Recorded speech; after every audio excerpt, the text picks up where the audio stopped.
Perfect. Thank you. I've got so many messages now. Yeah, perfect. So thank you for attending the webinar. Sorry about the delayed start. I know it's for those of you who attended my webinars in the past, I delay by a couple of minutes. We've had over 1,500 registrations, and so I delayed it by a couple of minutes just to make sure that everyone joined and there's no issues with that. So apologies for the delayed start, but I'm going to do a quick introduction now that I can see so many of you are joining in. I'm going to do a quick introduction about myself. So for those of you who don't know who I am, you'll get to know a little more about me. So my name is Clint Khan. I'm at the moment, I'm based in Dubai in the UAE. I'm the director of Y-Axis UAE. I also manage Y-Axis's overseas operations, so the Canada office and the Australia office as well. And so I'm the director of the overseas operations as well. And one of the reasons I'm doing the webinar for you is because I have experience in the Canadian and the Australian immigration law. So I'd like to keep my webinars as immigration awareness program as compared to just a webinar. So you'll have much more information than what you already have. A few things I'll just do give you a little bit more about my history. So I've been associated with Y-Axis for many years now. I've started with Y-Axis in India, initially in India, about 17 years ago. So I was in India and I started working in India. Then I moved to Y-Axis in London. So I was based in London for about 6 or 7 years. Then I moved to Y-Axis Australia in 2013. I was in Australia for a short bit, then to Y-Axis Canada in Toronto, and then moved to Dubai in the UAE. And for those of you who don't know about Y-Axis, we are the largest immigration company in the world. We have about 1,500 staff across the world. We have we counsel more than 120,000 people every month. So we help people who want to work, study, visit, migrate, invest in countries of any country of your choice. And we are regulated. Another reason why I'm doing it for you is because my office, we are regulated Canadian immigration consultants, which means we represent visa applications, which means what information you get will be authentic, will be genuine, will be straightforward. We are also registered MARA agents for Australia by the Office of the MARA, which means we represent visa applications for you if it's either Australia or Canada. So we are bound by a code of conduct to make sure that we give you right information at all times. So that's about myself and the company. And so I'm well aware of the immigration laws when it comes to Canada and Australia. So hopefully at the end of the session, you'll know a lot more on both these countries as an option. We are going to obviously, it's very difficult to tell you which is better, but I'm going to take you through both the countries, and then you'll be able to decide which one suits you better based on the facts, the policies, the career opportunities, the job responsibilities, and things like that. If in the webinar, if there is any questions, you have a questions box. So if you look at the panel that you're on right now, you have a questions box at the bottom, where I can reply. For example, I'm just writing a test message in the questions box, and you'll have it there. I've sent it to all of you. So the questions box, you can ask any questions that you have. If you have any specific questions, hopefully at the end of the webinar, you'll have all the answers to your questions. But if you don't, and if there's a particular question, feel free to put it in the questions box, and I will answer those questions for you. And there is a chat box as well. If you look at the chat option, I'll put important links there. I'm just going to say a hi in the chat option there, just so that you all get it there. So the chat option is where I'll be typing messages. I will put links in that message. I'm actually putting a link right now to see if you can access it, and feel free to connect with me. And so that's where I'll put links. Those are clickable links, so you can click on it check it out later. So keep a watch at both those, guys. So one is the chat box, one is the questions box at the bottom, just to make sure that you get the most of the webinar. And yeah, so normally I'll take you through the webinar process. At the end of it, I'll answer your question. I'll do a question and answer session. If at any time you'd like to leave for some reason or the other, you can send us an email to, I'm posting the email address in the chat box. So it's info@yaccess.com. The email, if you're in the Middle East, Africa, or anywhere in, you'd like to get in touch with my office in the UAE, it's info@yaccess.ae.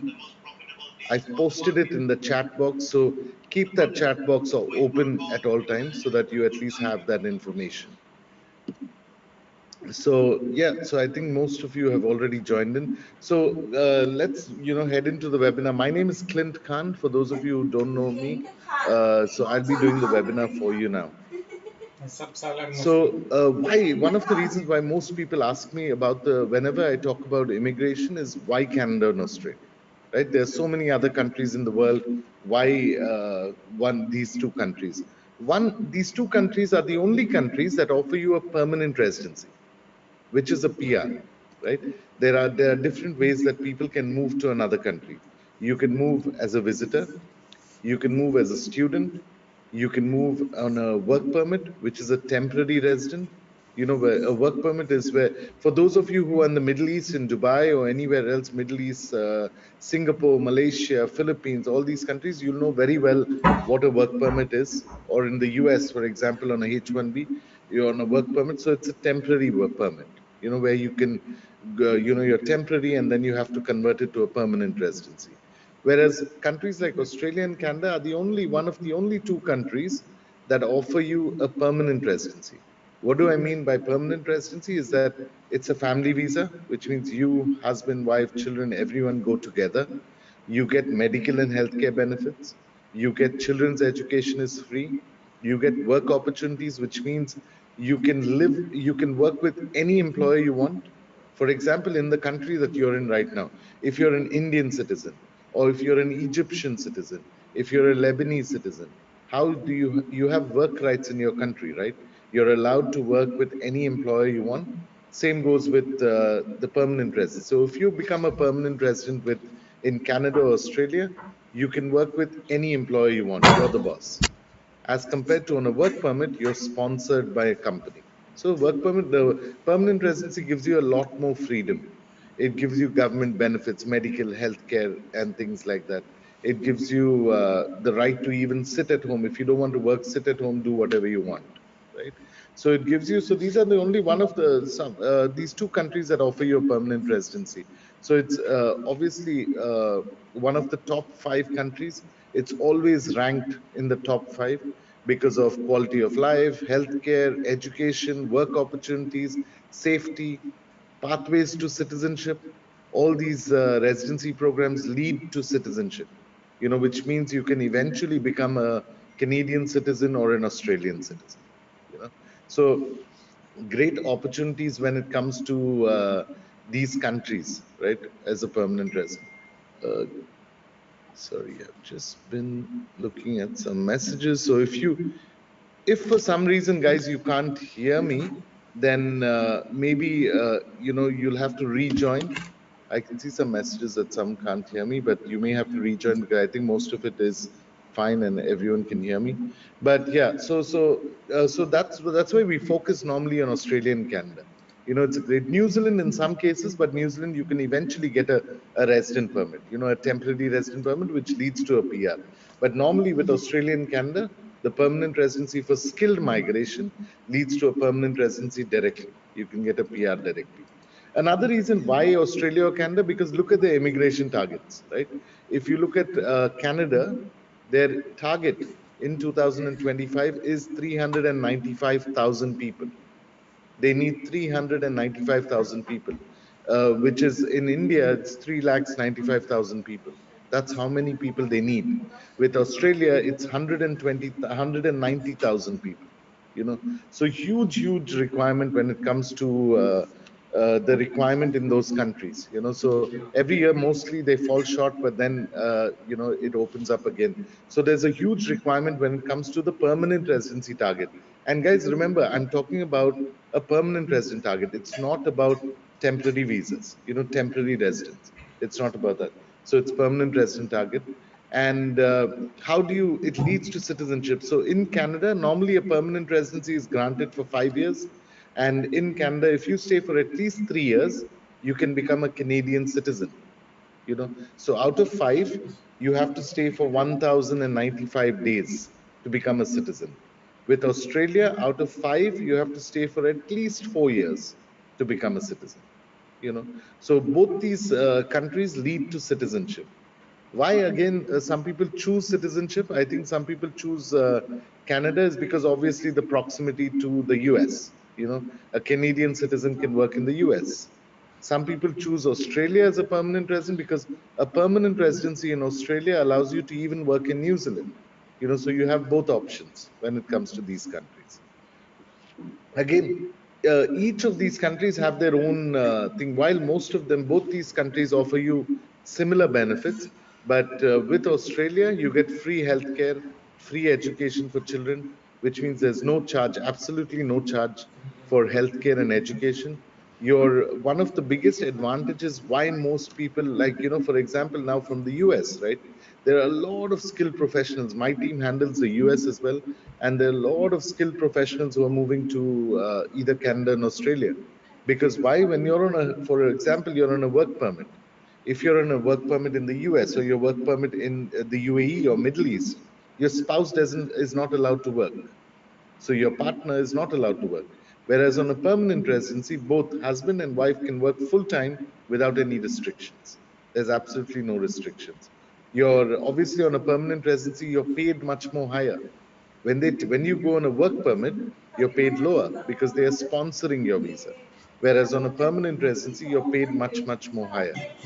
One of the reasons people choose Australia is because of the climate, the beaches, the outdoor lifestyle, right? So if you'll have visited Australia, you'll know a lot of people choose it because of the climate. It's sunny and it's a lot of outdoor lifestyle with Australia. The good thing about Australian permanent residency, it's permanent residency from day one. So you have independent migration, you have a state-sponsored migration, which means with either ways, it's permanent residency from day one. Again, with Canada, some of the reasons people choose Canada is, again, you get the same healthcare and education. It's open. You can work across any of the provinces in Canada, which means you can work in Ontario if you want. You can work in British Columbia. You can work in in any of the provinces at all. So there's no restriction of where you'd like to work. With the Canadian permanent residency, again, spouse can work full time without any restrictions. So husband, wife can work full time. Same education, healthcare is free as well. Safety, public infrastructure, everything is accessible. One of the reasons why a lot of IT professionals choose Canada is because of the proximity to the US. Because of the NAFTA agreement between Canada and the US, a Canadian citizen can work in the US. When it comes to Canada, if you stay for 3 years, you can become a citizen. If you stay for only 2 years, for example, assuming you don't go, you stay only for 2 years, 730 days, you can extend your permanent residency. So huge options when it comes to Canada. Both these countries, they have an eligibility criteria. Unfortunately, we'd love to have both the options if we have, but there is an eligibility criteria. While all these benefits sound nice, you have to meet an eligibility criteria. So the eligibility criteria with Australia, there are 3 eligibility criteria. I know if you've heard other people in your webinars or in any of the information, everyone talk about a points-based system. It's not really a points-based system, guys. There are 3 eligibility criteria. Your first eligibility criteria with Australia is your occupation has to be in demand. So Australia has a central occupation list. How to explain to you, they have in technical words, they have something called a medium and long-term shortage occupation list, and they have a shortage occupation list. But in simple words, You have like a central government and a state government in all the countries. Like India, for example, you have a central government and a state government. Like that, Australia has a central list of occupations and a state list of occupations. So if you have to qualify for a permanent residency, you have to be in either one of these occupations, either the central list or the state list. That's the first requirement when it comes to Australia. So, guys, those of you who joined in now, my name is Clint Khan. I'm just going to do, I'm going through the eligibility criteria. I've posted again, feel free to connect with me. I've posted a link in the chat box right now, just so that you know where the information is. But you haven't missed much, other than me talking good about Australia and Canada. But I'm going through the eligibility criteria now. So when it comes to Australia, there is an eligibility criteria. The eligibility criteria is, first, your occupation has to be in demand, either in the central list or the state list. The second requirement, each and every occupation has to do something called a skill assessment, which means, for example, if you are an IT professional, right? You are a software engineer, for example. Your skill assessing authority. So first, for example, if I get a software engineer, I would first look at your occupation, whether it's in demand or not. If it is in demand, for those of you asking that question. But the second thing is, I would then see, once your occupation is in demand, once you tick that box, then I move to the second requirement. The second requirement is, you have to meet a skill assessing authority. For you, for an IT professional, it's an authority called the Australian Computing Society.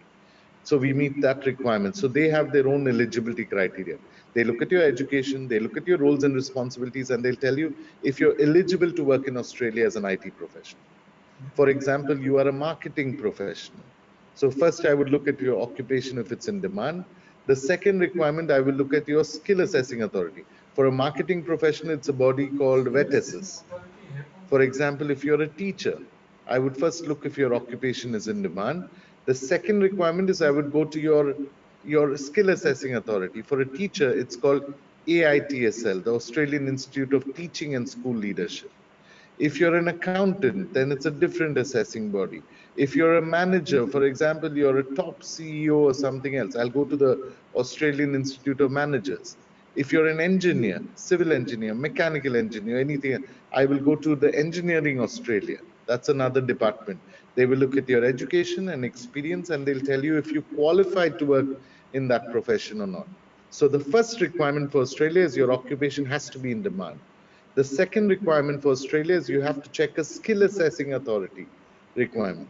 The third requirement for Australia is you have to meet a points-based system, which is 65 points. That's the eligibility criteria. So it's not as simple as just looking at the points. 99% of you who are, if you have a bachelor's degree, you will be eligible with points.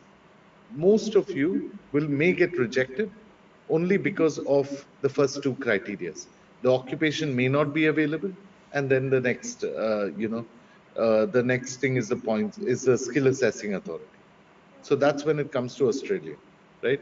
For example, to give you an example with Australia, a couple of years ago, there was, if you're a trainer, for example, you're a training and development professional, right? If you're a training and development profession, then the first requirement, I would look at your occupation in demand. Unfortunately, it's not there in demand, which means you're not eligible for Australia. Whether you meet the next two requirements, that's a different story. But if you don't meet either one of these three requirements, you're not eligible. It's as simple as that, when it comes to Australia. What are the occupations in demand? IT, healthcare, engineering, finance, education, trades and skilled labor, plumbers, carpenters, cooks come under that category. Hospitality professions, if you're managerial level, comes under the high occupations in demand. Right? Now, when it comes to Canada, right, what's the first thing that you look at with Canada? Canada also has a skill, an occupation in demand. So they have a list. It used to be called an NOC list, the National Occupation Classification. Now it's called the tier list, TEER, right? The tier list. And what happens with Canada is, again, they have a list of occupation. They have over 584 occupations. The country has made the entire thing into occupations. So they have about 584, and they say for you to qualify for a permanent residency, you have to meet out. They've made out of this 584, they've made 376 occupations that are in demand. So 376 occupations are in demand. So if you're not in this 376, you're not eligible to apply. It's as simple as that. You know, if you're not part of this 376 occupations, you're not eligible. It's straightforward. So the first requirement when it comes to Canada is your occupation has to be in demand. Unlike Australia, where they have a central list and a state list, Canada has only one simple list, where you have to be in that particular list. They have a centralized list. So your occupation has to be in demand. So the second requirement with Canada, how Australia has a skill assessment, Canada has an education assessment. So you have to check if your education, if you've done a diploma, if you've done a bachelor's degree, if you've done a master's degree, if you've done a PhD, you have to check if your education is equivalent to a Canadian degree. So that's the second requirement. The third requirement, you have to meet a points-based system. You have to meet 67 points when it comes to a points-based system. So those are the three requirements when it comes to Canada and Australia. So Australia has three different requirements. Canada has three different requirements. So for you to be eligible for a permanent residency, you first have to check if you meet this criteria. Only if you meet this criteria, you're eligible to file an application, to submit an application to Canada or Australia. So it's a great opportunity, guys. In addition to all these benefits, right? Free education, free healthcare, free thing. The other biggest benefit with these countries is you get a right to work from day one. If you look at any of the job sites, I'm sure you've gone to several job sites. If you go to any job site in Canada, any job site in Australia, right? You search for a job. The first question they'll ask you is, do you have work authorization? Right? Why do they ask you this? Why does the HR ask you this? Do you have a, because there are two pools, right? As soon as you say no, then the HR knows that we have to sponsor this person. As soon as you say yes, that means you're allowed, it's free for an employer to recruit you. They have no thing, they have no cost. So it's easier to get an interview when you say yes, and when you get a permanent residency, you don't have to go immediately, right? You can start applying for job. What if you get a job 5 times more than what you get right now? So it's still an added advantage, right?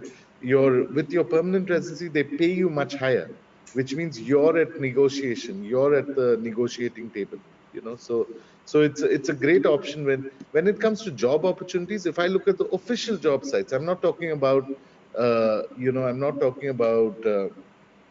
any other private job sites and things like that. I just looked at it this morning, and at the moment, there are 227,724 jobs. So that's 2,27,724 jobs that are currently advertised by the official government site in Australia. So there are 2,27,000 jobs. For those of you in the UAE or any other country, that's 227,000 jobs in these countries. So it's a great, it's a great choice. Why not, apply for these jobs? But when you have a permanent residency, it's much better. If I look at the official site, there are hundreds and hundreds of thousands of jobs. But if I look at the official job bank in Canada, there's 81,593 jobs which are currently advertised. So huge requirement when it comes to these two countries. Why not? If you have an opportunity, don't move immediately. Don't leave your job right now. You don't have to have a job offer to apply for these immigration programs. You can apply for the immigration program. You can start applying for jobs. You can tell employers that you have work rights. So it's much more secure. How would you decide which is the right country to apply? Obviously, one is the eligibility criteria. Both the countries give you a lot of benefits.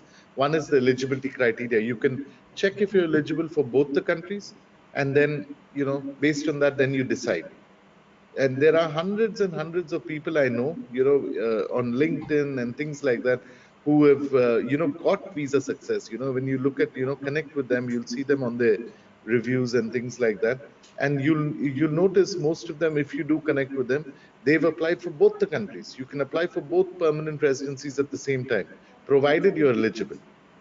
Eventually, you have to decide on either one of these countries, but you can still apply, provided you're eligible. So one is check if you're eligible.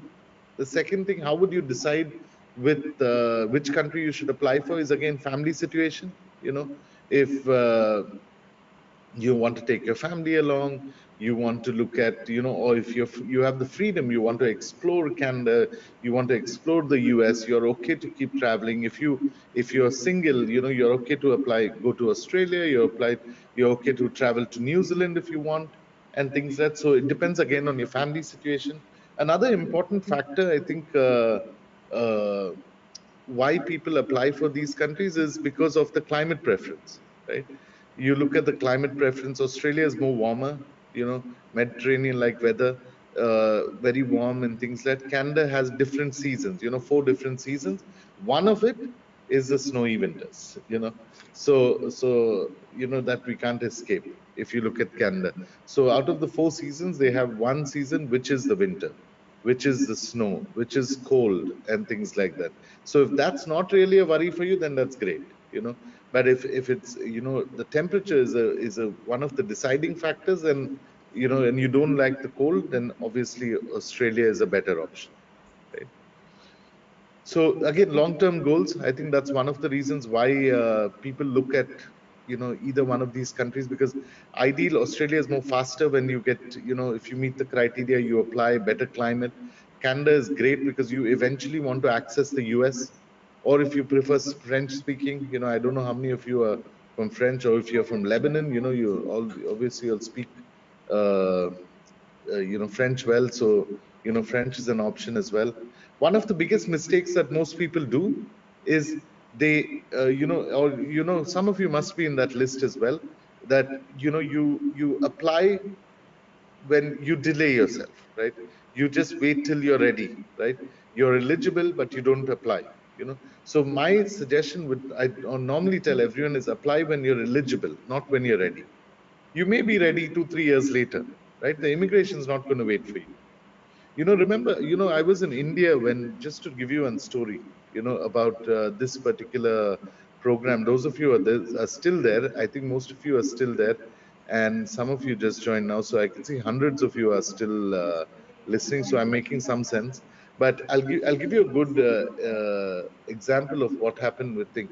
So in 2008-9, when I used to talk to customers, I still talk to a lot of customers on my LinkedIn and everywhere else.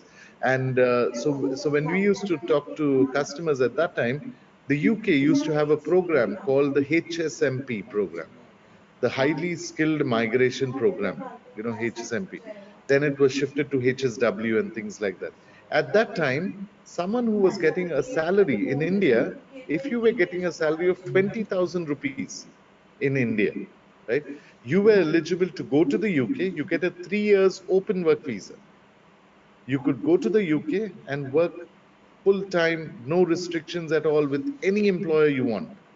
It was only 20,000 rupees. Your salary had to be only 20,000 rupees to actually move to the UK. At that time, people used to think, oh, it's too easy. Why should I apply? Right? Post that, they shifted from HSMP, it shifted to HSW. They reduced it by 2 years. Post that, they've stopped the entire program. Now there's absolutely no option. If you want to move to the UK, you have to find a job. So there's no open work visa, right? And now people approach us, who want to spend, 50,000, 100,000 pounds to get, an innovator visa, an investor visa. But when there was an option, you didn't apply. So it's really, really critical, guys, that you apply. For example, with Australia, right? Age was never a limit. Age was never, ever a restriction. But overnight, a couple of years ago, I think 2 years ago, they brought in a rule saying 45 is the age limit. Anyone over 45 are not eligible under the skilled immigration rule. So it is obviously difficult when it comes to that. So if you're over 45, unfortunately Australia is not an option, right? And so that's basically how it is, when it comes to these countries. But that's the eligibility criteria when it comes to these two countries. And so it's best to apply when you're eligible. So if you're eligible, you're not losing anything, guys. I know there is an expense when it comes to visa fees and things like that, but then you're safeguarding yourself for the next few years. That's your backup plan. You don't have to move today. I'll tell you one of the most important benefits, right, with Australia. Now that most of you, Australia and Canada, both of these, right, assuming you get a permanent residency today, right? So I'll explain this a little more clear. So if you're, I hopefully you can hear me well, so you'll understand this well. Assuming you get a permanent residency today, one is all the benefits are good. You get a PR, you get all the benefits, you get everything that you actually have. You get your medical, healthcare. You can search for jobs. All these are great stories, right? You can search for a job. You can do everything. One of the advantages is it's a 5-year PR, right? It's a 5-year PR, which means assuming I get a PR today, the 11th of May 2025, it's going to be valid till the 10th of May 2030, 2030, 5 years, right? So 11th of May 2025 to 10th of May 2030. One of the advantages with Australia is that you can enter the country on the 9th of May 2030. So out of these 5 years, you can enter on 4 years, 11 months, 25 days later. You don't have to make your first entry now. There's a rule that's changed recently. Earlier, they used to give you 2-3 months to make your first entry, but you don't have to make your entry. So what is that benefit? The benefit is you are safeguarding yourself for the next 5 years. If tomorrow you lose your job, if tomorrow COVID hits, if tomorrow your children want to travel overseas, if tomorrow your situation changes, if tomorrow you get a great opportunity, would you have that solution? Do you have that option right now? Think about your solution, your option right now. Do you have an option to go and get a job in Australia and go and live there immediately? You don't, because you don't have a PR. So one of the biggest advantages with an Australian PR is they don't ask you to enter right now. If you have a permanent residency, you got it today, it's valid till the 10th of May 2030, right? 5 years. You can enter 4 years, 11 months later. You can enter the country. So what you're actually investing in is 5 years from now.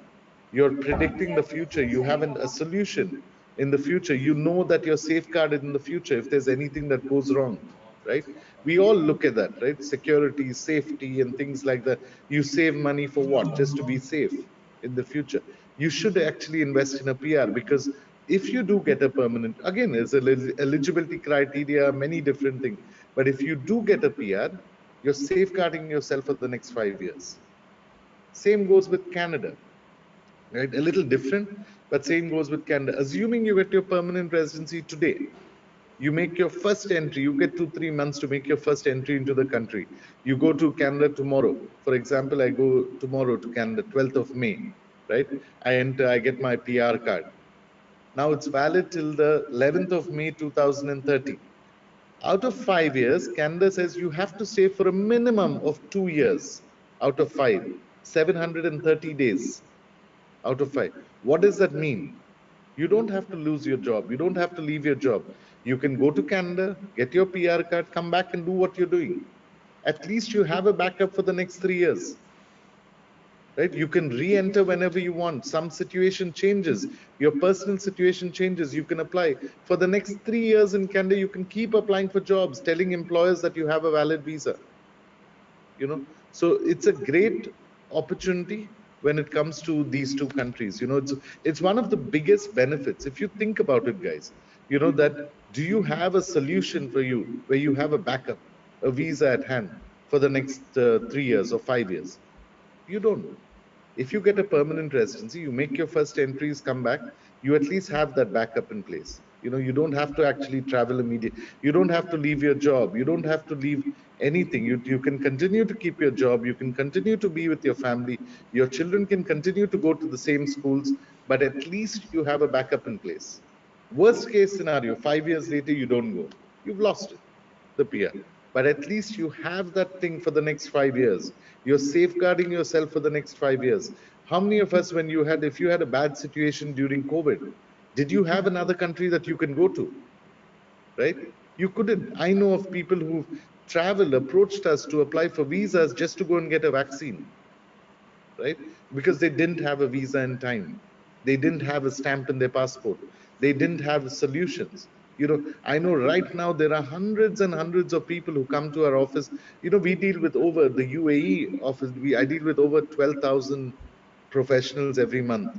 The overseas, our company itself, we deal with 120,000 inquiries, a month. That's 120,000 people a month, we talk to. And a lot of people at the moment, right now, what everyone's doing at the moment, they're safeguarding themselves. We get people who apply for all the visitor visas, Canada, Australia, USA, UK, Europe. Why? Because they just want to keep it ready. I went last month. I wanted to go to Germany, right? We are opening an office in Germany, so I applied. So all my Schengen visa expired, right? So that delayed me by 1.5 months because I didn't have a Schengen visa. Then I applied Germany. It was a huge shortage, in terms of the appointments were not available, dates were not available. It took me nearly a couple of weeks to actually get an appointment. When I submitted my application to the embassy, they took another 15 days. So if you do not safeguard yourself, so most people at the moment is they're looking at the future, they're safeguarding yourself. So if you're looking at these two countries, I think first check if you're eligible, then decide if you want to apply, because this is really a backup plan. If you put the numbers aside, you look at everything that you have, and it's a great option, of applying. Every year that you delay, you lose points, whether it's on age, whether it's on thing, you constantly lose points, so it's not about moving today, guys. It's just having a plan B for tomorrow, so it's critical. It's really, really important when it comes to this particular process. So I hope I made sense. I'm actually posting a link in the chat box. Feel free to get in touch with me if you'd like, in terms of the chat box. If you'd like to look at an evaluation, y-axis does. So what normally happens when it comes to y-axis, whether you're in India, in the UAE, if you're in any of the countries in the world, they do a technical evaluation, for each of these countries. They do a technical evaluation. There is a cost to do a technical evaluation. In the UAE, it's about 150 dirhams they charge for a technical evaluation, but obviously that's to check if you're eligible or not. If you still want to look at doing an evaluation, feel free to post a questions in the questions box. If you'd like to do an evaluation, I can get someone from the team to get in touch with you, to check if okay, I can see some of you have already posted a question to do an evaluation. Yeah, Anil, to answer your question, it's about 150 AED for a technical evaluation. But for those of you who would like to do the evaluation, they have a discounted price today. But feel free to speak to someone from the team.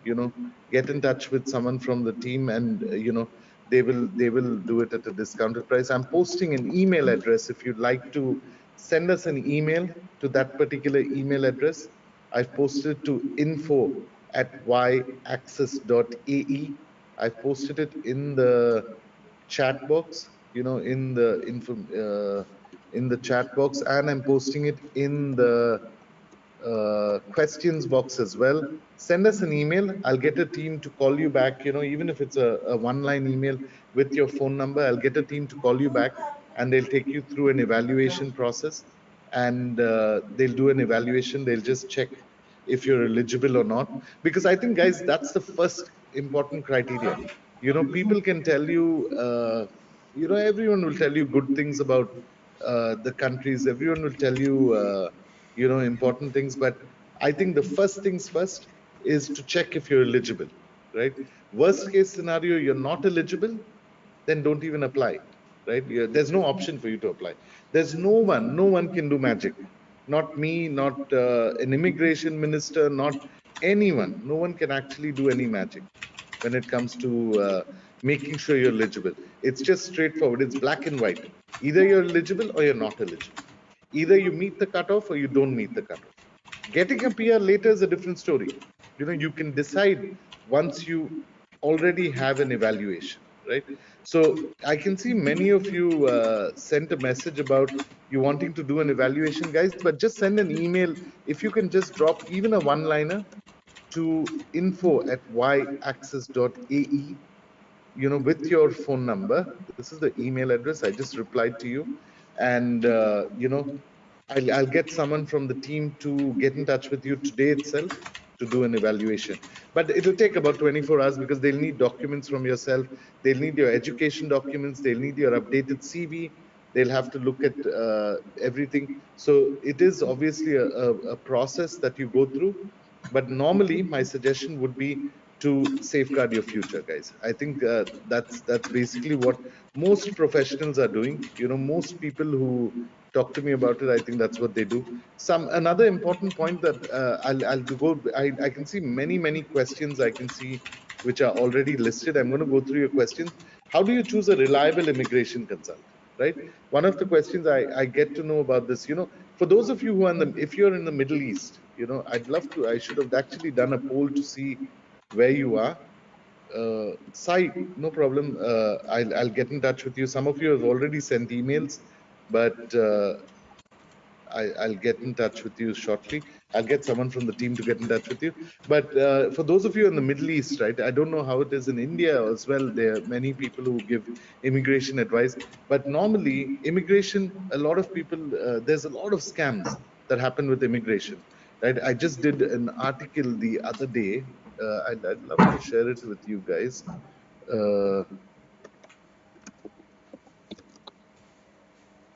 I'm just sharing it in the chat box with you.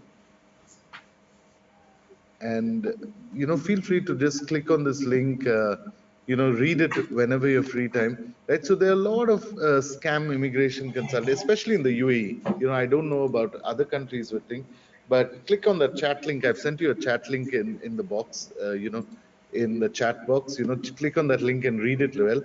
How to choose a reliable, there's so many immigration scams that happen, that thing. How do you choose a reliable immigration consultant? One is immigration consultants are trained to represent visa applications. They should have done thousands and thousands of applications. We are doing applications for 26 years. This year, Y-Access is 26 years of thing. No one will survive if you don't know the law, if you don't know the immigration program, if you don't know a thing. I've been in this industry for 17 years now, into the same thing with immigration. So you should know what your immigration, you should have done thousands of applications. You should know the pros and cons. They should be able to tell you the eligibility criteria, not just tell you what your points are, what's your points based system, because anyone can tell you that. They should be able to tell you what is your occupation, where is it listed, whether it's listed in the state programs or the central programs, whether it's what's your chances of success, what they can do to increase. Obviously, no one can guarantee you a visa, but what they can do to increase your chance of success, right? If someone tells you something as guaranteed job offer, that's a number one red flag. That's when it's a scam, right? If there's someone who tells you something in immigration which is too good to be true, it's really too good to be true, right? So don't really go with that. They should be able to tell you the current trend. They should be able to tell you different countries, different locations have different processing time. They should be able to tell you that. Choose a consultant whose calls are recorded, because tomorrow if there's a dispute, you can basically at least pick up the call recording. Choose a consultant who uses a CRM, because sometimes machines make mistakes. Machines make mistakes. Machines don't make mistakes, people make mistakes. So choose a consultant where there's a CRM, and like we use salesforce.com as our CRM. So everything runs under Salesforce. So it's actually impossible to really do anything against an application. Gone are the days that they use pen and paper, when it comes to immigration process. Choose a consultant who's associated with top people. For example, I'm posting some links in the chat box at the option. For example, we work with, the several news agencies cover you.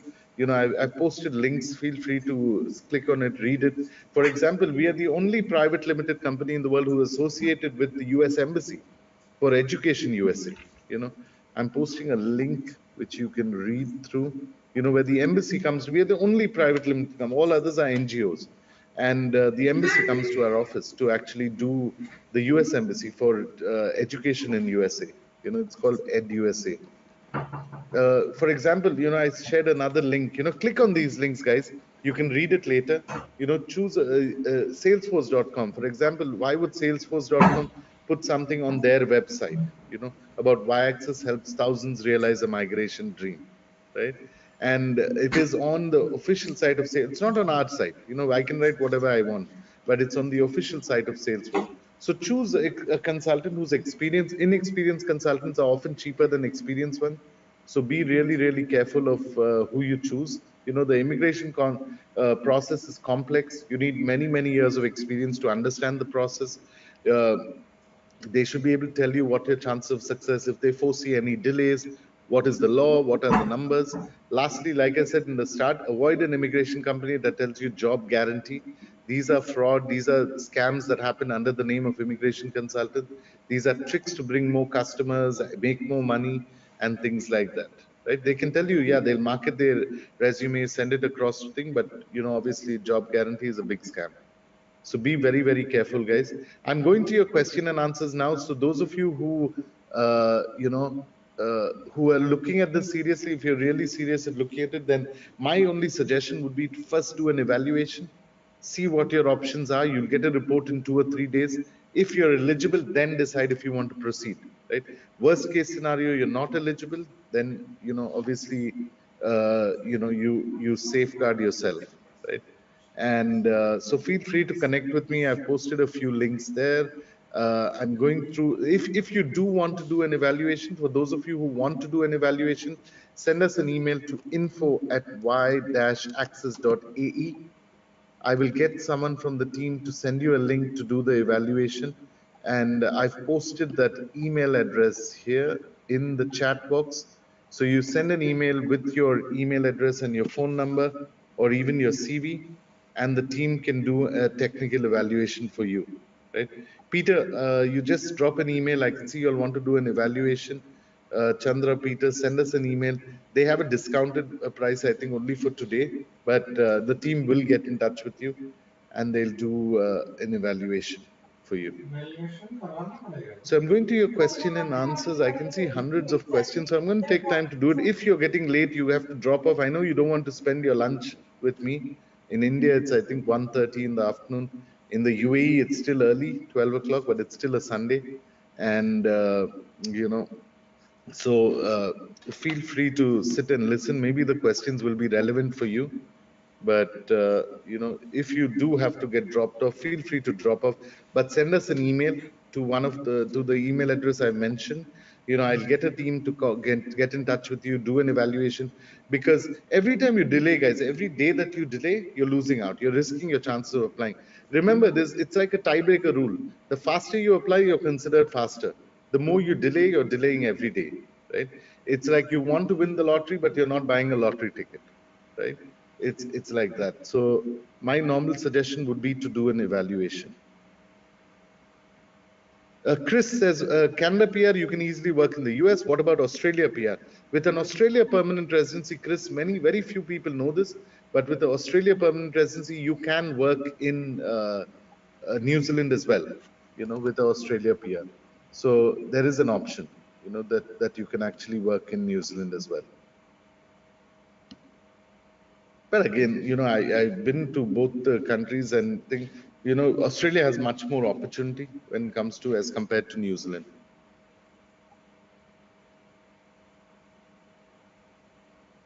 Gurpreet, good question. Gurpreet says, I'll normally only use your first name because I know some questions are sometimes personal, so I won't use your last name as well. But Gurpreet says, for a master's in physiotherapy and then PR, which country is better, Canada and Australia?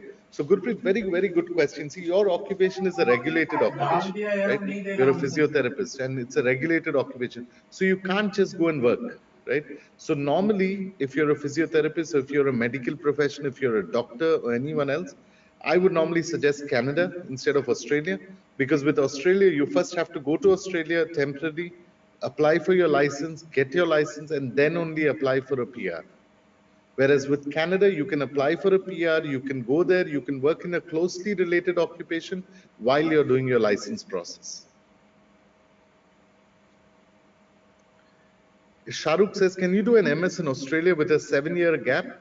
You can, depending. Shahrukh, this is a student-related question, but my advice for student is, if I'm an immigration officer, if I'm a university or anyone else, I will look at three things. You know, for when it comes to immigration officer, how would they issue you a visa? Or even if it's a university, how they would want to see your genuine intent. So your genuine intent would be, if you're a genuine student. Now, how do you prove genuine intent? Genuine intent you'll prove by showing why do you want to do your MS in Australia, right? You'll obviously show that you have many years of work experience in that field and you want to enhance your skills. You want to look at better job opportunities and things like that. So you have to show in your SOP, your statement of purpose, you'll have to show a lot of genuine intent to show that you genuinely want to study in Australia, then you'll get an admission. When it comes to immigration, they're going to evaluate you on 3 points. Genuine intent, they will also consider your gap, your career gap. But if you've already studied, worked in that field, then easier to convince them. They will look at, if you have enough sufficient funds, they will look at your ties back home. Will you return post you study?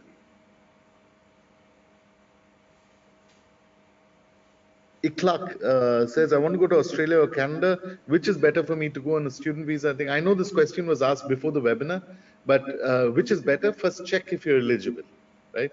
You go through an evaluation, check if you're eligible, and then, decide which is better. Srinivas says, what about Germany, which is very controversial, Srinivas, but Germany is also a great option. I was actually last month in Germany. I was in Munich, first went to Frankfurt, then Berlin, then Sweden, and then back to Munich. And great option, Germany. Germany offers, it doesn't give you a permanent residency. There is no permanent residency. Is Srinivas there? Yeah, I can see you're there. So it doesn't give you a permanent residency for sure, but it has one of the greatest visas that you can apply for. It's called the Chancenkarte. It's a Chancenkarte visa. For those of you who are looking at that option, that is also a solution. But Chancenkarte is basically a visa which allows you to work from day one without really a sponsor. So it's a great choice, So that also has an eligibility criteria, unfortunately. But if you're looking at things, feel free to send an email to my team, Srinivas, and I'll get someone to get in touch with you. The email address is, I posted it already. It's info@yaccess.ae. They can do an evaluation and check what your option is. Leads to a permanent residency as well in Germany, which is a great option. Akshay, how difficult is it to land a job in Australia? It is. To get a job directly in Australia, you're obviously looking at an employer who's going to sponsor you, right? But by having a permanent residency, you're telling employers, go to any of the job sites, Akshay, and you will notice that all of them ask you, do you have work authorization? Right? That's the first question they'll ask you. Do you have work authorization? Why? Because it's easier for an employer to recruit you if you have a valid visa. So this is the smartest way to move, is to get a valid visa. Rajab, thank you for your feedback. Mona, thank you for your feedback. Rishabh, sorry if the chat box is not showing up, but you can ask your questions here.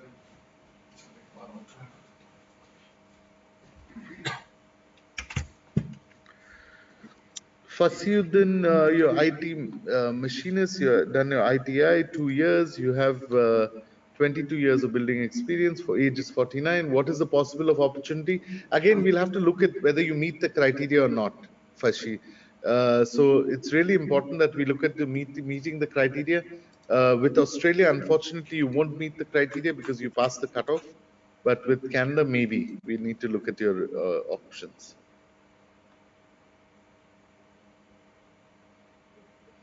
Sai, I think you've got the answer now. I think your question was you're thinking of migrating to Australia based on the PR term. Which country fits? Construction is in demand in both the options, Sai. Again, depends on what in construction field, if you're a civil engineer or thing, but it's in demand in both construction managers and thing. It's highly in demand in both the countries.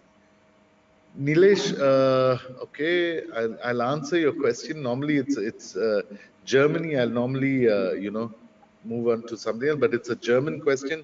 Let's say I got the job. I think next week I'm doing Germany, but let's say I got a job, job opportunity visa for Germany. After going there, I get a freelancing option, but the employer is not German. Can I convert to a job opportunity visa to freelance visa? If the other criteria satisfied by the employer is not German, what are the other aspects of taking into consideration? So with Germany, there is no freelance visa that you can apply for. Your option if you want to work in Germany, there are two ways to work in Germany. One option is you get an employer, German employer, to sponsor you. In your case, that's not the case. There is no German employer. You're saying your employer is not German. The only other option for you, Nilesh, is to check if you're eligible for the Chancenkarte visa, which is the opportunity card.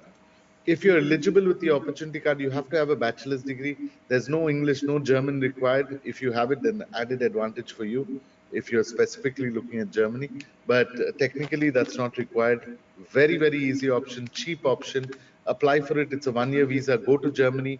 Then you can do whatever you have to do, a freelancing option and things like that. It's a 1-year visa, which is extendable to an additional 2 years. Eventually you get a full-time job offer, you can convert it to a EU blue card, which leads to permanent residency. SAP consultant Talam, it's in demand in both Canada and Australia. Huge requirement. Ahmed, if you're going as a visitor visa, Ahmed, you're still there, so good. If you're going as a visitor visa, what amount should be in my account? I get this question a lot. My team handles the visit visa. I like to do the audit on the visit visa applications as well.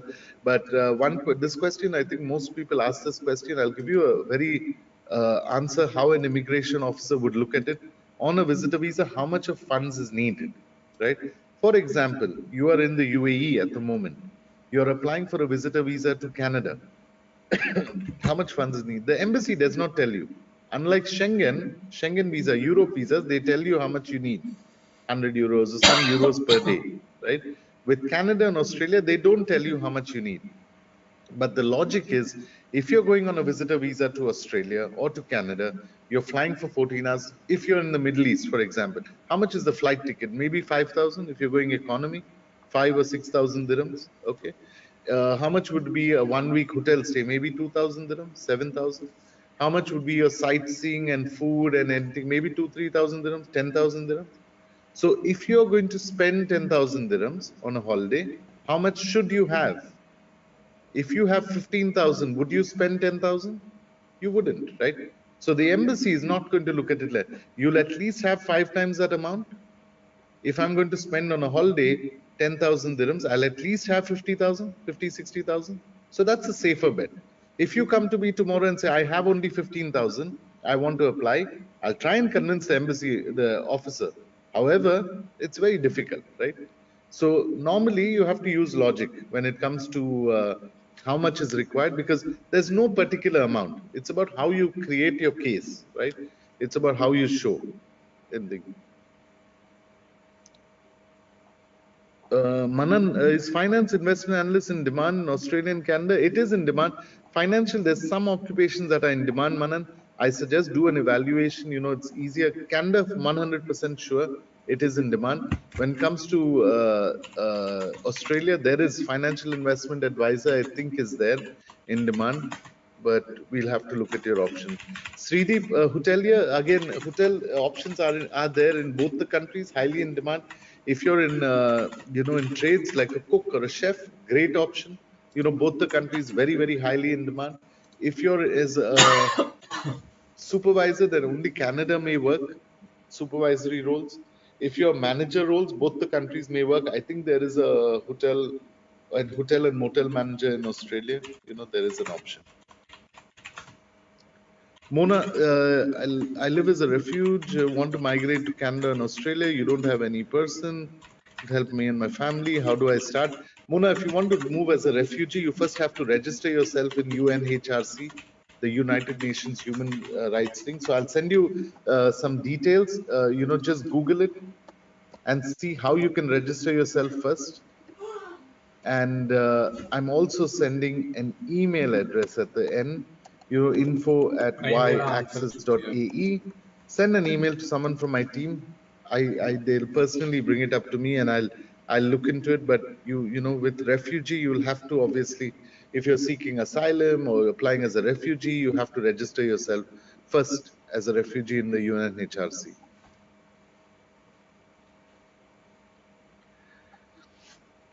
Okay. Moving on.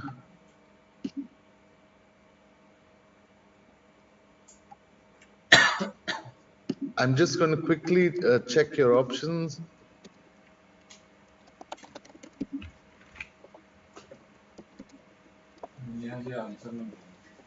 Okay, let's see. Next. There's so many questions. Humaira, what about biochemistry and biotechnology?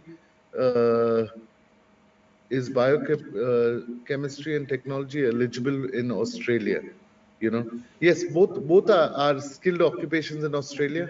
There are skilled migration pathways for Australia.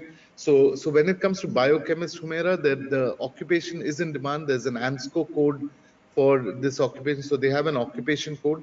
It's in demand in both, in the independent migration and the state-sponsored migration as well. So when it comes to both of that, your assessing authority when it comes to biochemist is VETASIS, which means you have to have a education. What that means is that your education has to be into biochemist. You should have an equivalent bachelor's degree or a master's or whatever you have, and you should have at least 1 year of post-qualification experience. So after your education as a biochemist, you have to have 1 year of experience. One important criteria, guys, for those of you who are still there, I can see hundreds of you are still there. Why I suggest do an evaluation, Humaira, you as well, I suggest do an evaluation because in addition to checking, I've made it a little bit easier for you to tell you that, there are 3 eligibility criteria, right? I'm sending you an email Humaira, send us an email, we'll go through an evaluation. But why I suggest go and do an evaluation is in addition to checking whether your occupation, like for example, Humaira's case, right? I can tell her for sure biochemist is in demand, biotechnologist is in demand in Australia, 100%. She ticks the first requirement. The second requirement she has to meet is a skill assessing body requirement. She has to meet the requirements of VETASIS. For both these occupations, biochemist and biotechnology, VETASIS says you have to have a related degree, which means she has to have a biochemist and biotechnology related degree, and you have to have 1 year of post-qualification experience, which means she has to work for 1 year at least in that field. Then you have to meet a points-based system. However, that's not the only thing we check in Australia. Now they used to have something called NUSR in Australia. Australia used to have something called a NUSR, NOOSR. So in addition to in addition to checking whether your occupation is in demand, checking your eligibility criteria, we have to check if your education is listed in the NUSR. So if your education is listed, now it's called CEP, where you evaluate your profile, but we have to check if your education is listed in Australia, whether your university, your course name, your percentage, if you meet the criteria. So there are a lot more things that we check in evaluation. It's not only as simple as this, right? Rishabh, is it possible to get a job in Australia where they can sponsor your visa? Is that very uncommon? You're an IT marketing professional. It is possible. It is not impossible to do that, Rishabh, but it is difficult. It's easier. It's easier if you have a PR. Again, marketing professional, I don't know if you are eligible for a PR as an IT. Yeah, maybe marketing specialist, I think it's there. But if you get a PR and then apply for job, much more easier. But if you don't want to apply for a PR, you can still do a resume marketing process. Y-axis helps with the resume marketing process. Obviously, it's just a marketing process, but it's up to an employer if they can recruit you or not.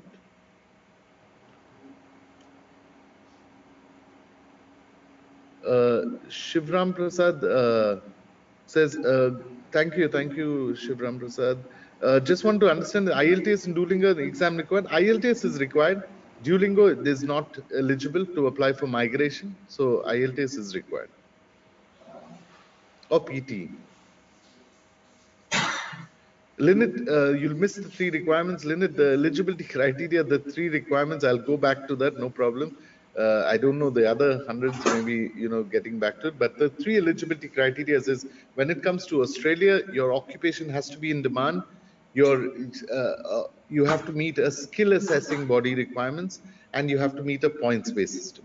When it comes to Canada, your occupation has to be in demand. You have to meet an education assessment requirements, and you have to meet a points-based system. My recommendation normally would be to leave the eligibility with us. We'll check you're eligible. We are regulated immigration consultant, which means if you're not eligible, we cannot. By law, we can't take it off. If you are eligible, then we have to give you documented proof to tell you how you're eligible. So my suggestion is to do an evaluation. There will be a small cost to it, but it's always suggested to do an evaluation. You'll at least be 100% sure. Nitin, I can see many questions come up, but you have 25 years plus experience in occupation working as a manager for a Japanese MNC. Can you specify any education requirement for getting an Australian visa and a managerial requirement? So, Nitin, it's a little bit tricky when it comes to managers in Australia. I hope you're there. Yeah, I can see you're there. So, when it comes to managers in Australia, the assessing authority, so even if your occupation is in demand, for example, you are a sales manager. You're just an example. You're a sales manager, right? Your occupation in Australia would be the Australian Institute of Managers. For you to meet the requirement for the Australian Institute of Managers, you have to meet a very strong criteria, eligibility criteria. They expect you to report into the owner of the company or the CEO. They expect you to have 3 managers below you. The 3 managers should have 3 teams below you, and those 3 teams should have independent working people in that team. So they are looking at someone, when you say manager, they are looking at someone very high in position. If you are that person, then I suggest you can apply. If worst case scenario, if you don't meet the criteria, you should find an occupation which is not from the Australian Institute of Managers, which is a little more basic, where they require you a bachelor's degree, like Vettes's, for example. Srinivas, again, cost, the reason why it's a little bit difficult, because in your evaluation report, they have the details there already. But why it's a little bit difficult is because based on how you're eligible, every skill assessing authority has a different fee. Every authority has a different fee. So it's really difficult for me to tell you, but, I suggest do an evaluation and someone will be able to assist you.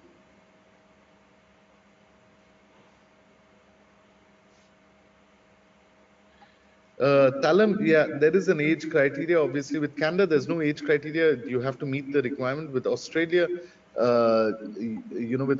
there is a 45 days is the age requirement. So 45 years is the requirement when it comes to Australia. So if you're not in that list, then difficult, when it comes to Australia. Sorry. So next, let's see. Ravindra, tennis coach isn't in demand in Australia, in Canada. Yeah, coach is in demand in Canada. You can apply for coach, the occupation. It's not tennis coach specifically, but coaches are in demand. They have an occupation code for coaches. I think it's 53201 is the occupation code, again thing. But yeah, you can look through your eligibility criteria. There are job postings at the moment in demand. You can apply for the skilled migration program. If you're a very famous coach, Ravindra, then you can apply for the self-employed program. People who have you won awards, you've done things like that, then you can apply for the self-employed program.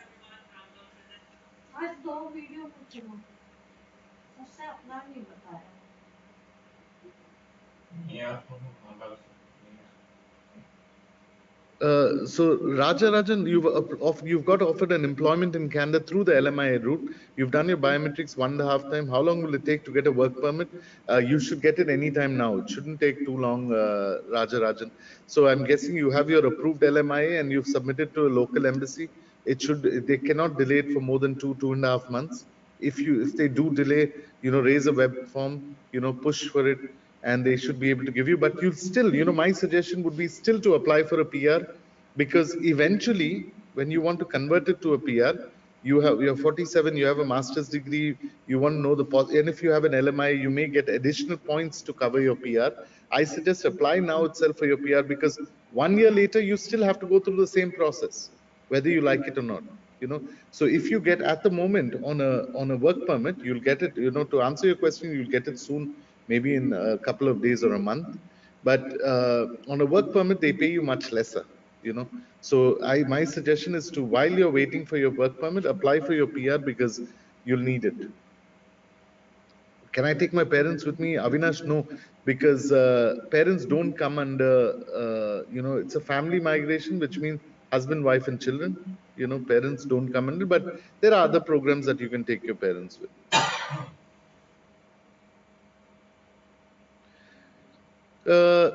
Celestine, yes, you can apply occupation health and safety. You can apply for Australia PR. If you're looking at Australia, you have your IELTS score of 7.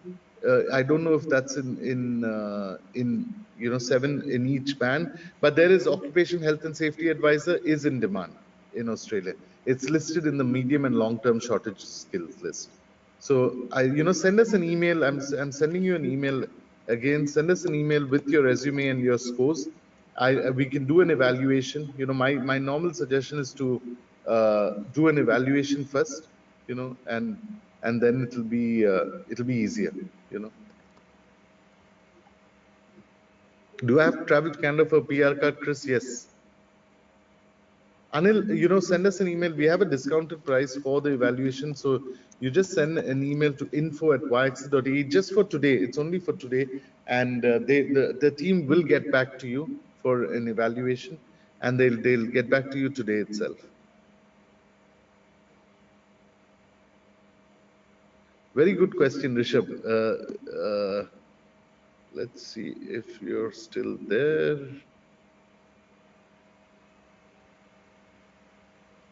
Oh, you're not. So Rishabh asked me, a good question. You said you can enter literally on the last day, 5 years PR ends, right? I told you that's one of the greatest benefits for Australia, assuming you get your PR today, right?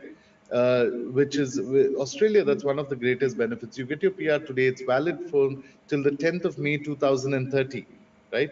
5 years. And he says, you told me that you can enter the country 4 years, 11 months later on the last day before the PR expires, right? In that case, I won't be spending 4 years as a PR. So how will I get my citizenship? Very, very intelligent question. Now, to answer that question is, if you stay for 4 years, you get your citizenship. Now, if you don't go now, so when you enter 4 years, 11 months later, from then you have to stay 4 years. So this 5 years is only your travel time. When you enter 4 years, 11 months later, the last day of when your PR is going to expire, you can stay indefinitely. You'll still get exactly the same benefits. I wish Rishabh was there, but hopefully he's sent us an email for an evaluation. Humera, I've answered your question. It's the second one.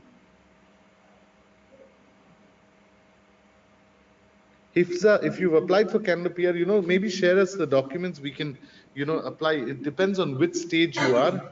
Sometimes embassy delays, but if they do, then we can always follow up and see how it is. Guys, for those of you who are still there, I'm sure it's making some sense for you, but feel free to send us an email if you want to do an evaluation, which I suggest you should, because the more you delay, every day that you delay, you're risking your chances of applying. I've posted in the chat box and the email address. Just send us an email with your contact number, and the team will get in touch with you for an evaluation, and they'll take it from there. Okay. I'm going to take your question for another 9 minutes more.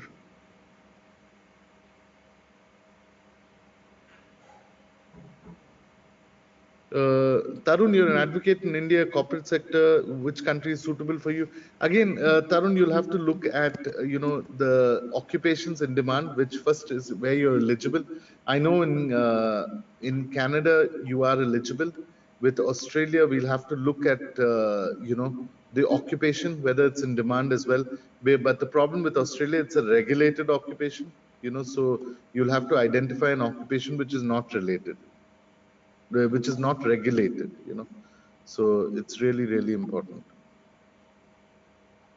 Okay, I can see some of you have sent email addresses. We will get in touch with you. Sushil, we will. I'm just saving your email address. Anil, if you haven't already sent an email to info@YXA, I'll get someone from the team to send an email to you. Thasega, I've taken your email address and phone number. Someone from the team will get in touch with you. You've done your postgraduate, Manan. You was in Canada from 2019, 24 immigration scenario. You're unable to get a precise job for PR in Canada. Again, Manan, get in touch with us. If you have your PR already, chances are very, very high. The team can connect you with, do a resume marketing process and things like that. It'll be a great option.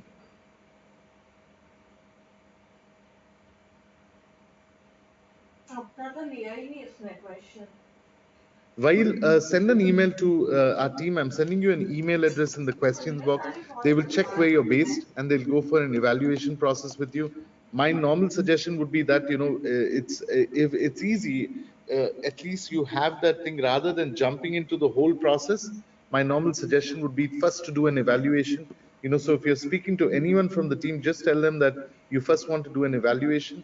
If you're eligible, only then you can decide whether you want to go for an No, Mohammed, evaluation, I'm talking across Y-axis. You can go to any of our 50 offices and you can tell them that you want to do it. So if you're already in touch with someone from the team, just tell them that you want to do you've heard the webinar and you want to do a technical evaluation.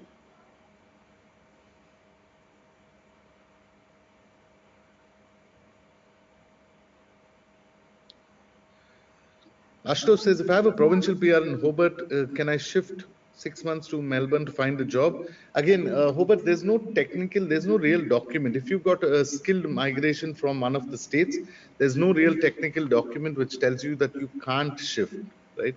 So technically you can really move because after you get your visa, you normally convert it to a citizenship. But after 6 months, yes, you can move. Shivang, again, it depends on which, so 65 is the minimum cutoff. The more you get, obviously, the more better chances that you have. But, obviously, there are different ways that you can look at in terms of trying to increase your points, But obviously, if you're looking at the independent migration, may be difficult, but state-sponsored migration easier. Worst case scenario, if you don't get state-sponsored, apply for the regional migration. It's a temporary visa, but it's still a great option. You get 15 bonus points there. So send us an email, Shivang, if you want. The team can do an evaluation for you, and they'll let you know what your options are. Okay, a few minutes more.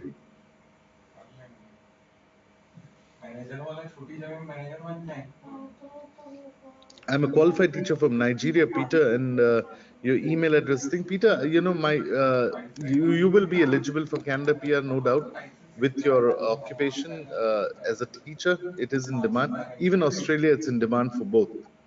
Australia, we'll need to look at whether you have a bachelor's degree in education. If you don't, then you unfortunately won't qualify.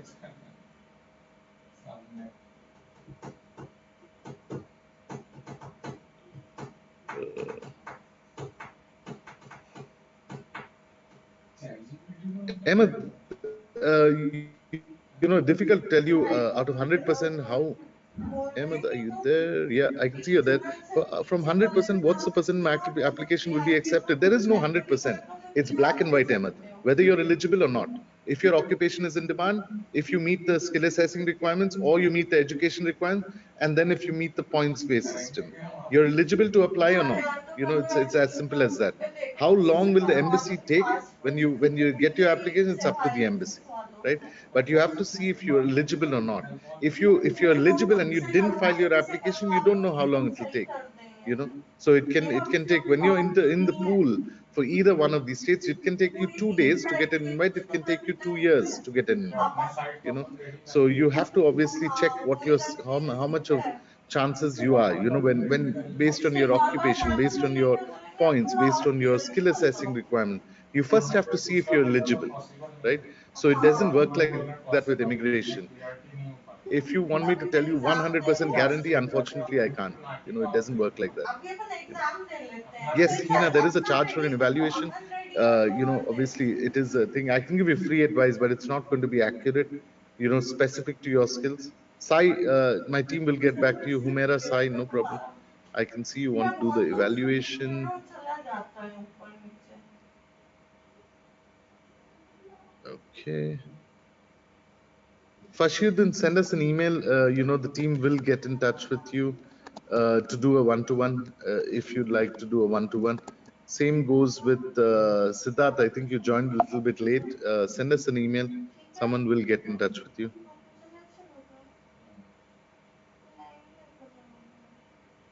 Manan, yeah, so feel free to send us an email.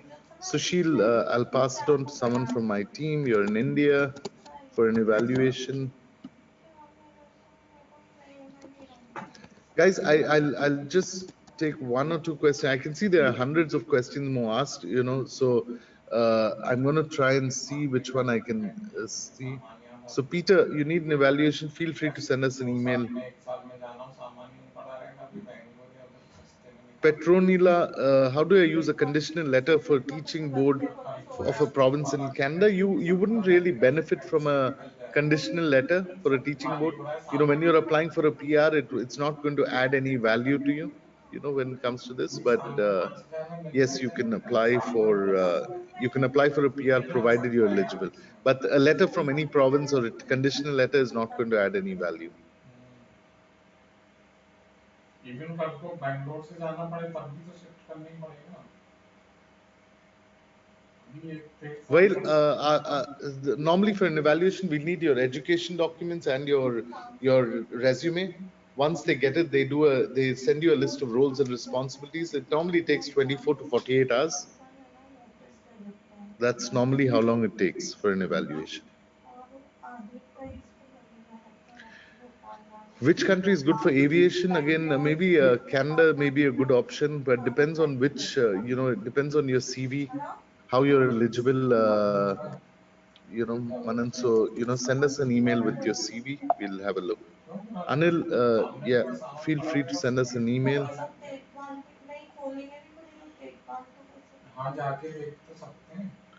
Fashiuddin, if you're going for CV marketing, then most probably you're not eligible for a permanent residency for either one of these countries. So if they told you it's a resume marketing, then most likely you're not eligible, unfortunately. So if you're not eligible, really, there's no one can do anything about it.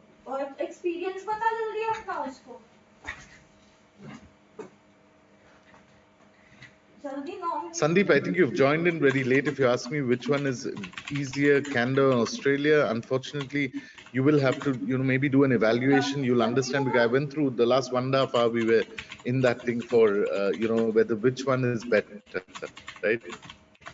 It's more about which one suits you, which one you're eligible for, and things like that. Business visa, Dilip, yes, send us an email. We do a business visa as well for Canada.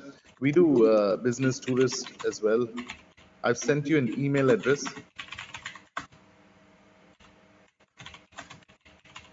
Okay. Kunal, again, which country is good for IT? It's in demand in both things. It just depends your preference. But I suggest do an evaluation. You'll know what your chances are. Arpitam, same with you. I think most of you joined in a bit late. Each country has their own eligibility criteria. Normally, I would suggest to do an evaluation to see if you're eligible.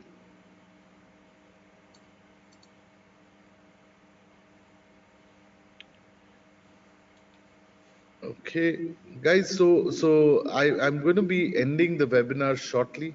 And feel free to get in touch with us. I know it was supposed to be for an hour, but we've gone over 1.5 hours.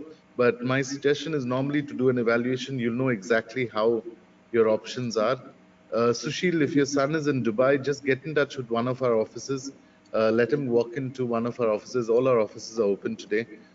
So either Sheikh Zayed Road, JLT, Sharjah, wherever is closer, and he can get in touch with us.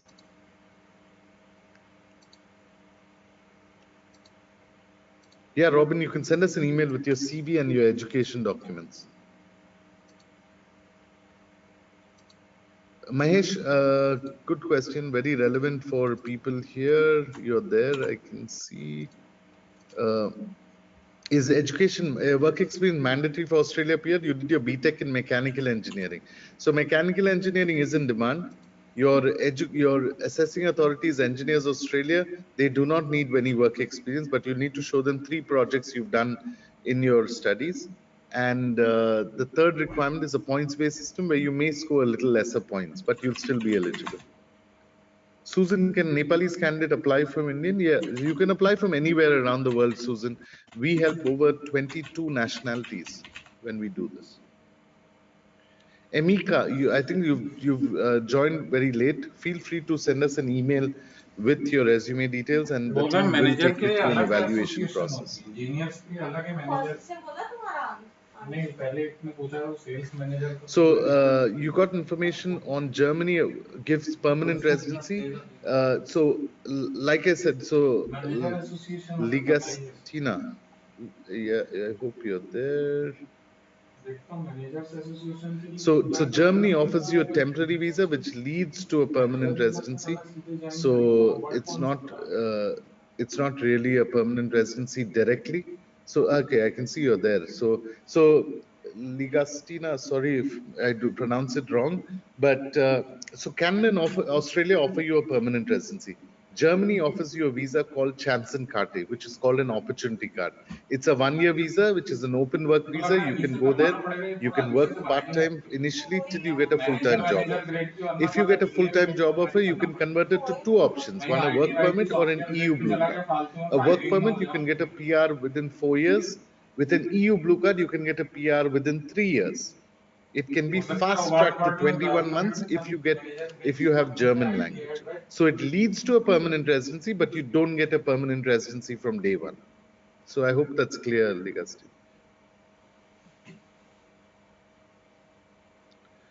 Okay, so guys, so I'm going to be ending the webinar now. Sorry if I couldn't take all your questions, but as you know, it's past 34 minutes past the time that we wanted to do. But please feel free to send us an email with your resume. If you're talking to someone from the team, ask them to do an evaluation. It'll save you a lot of time. It'll save you a lot of headache. If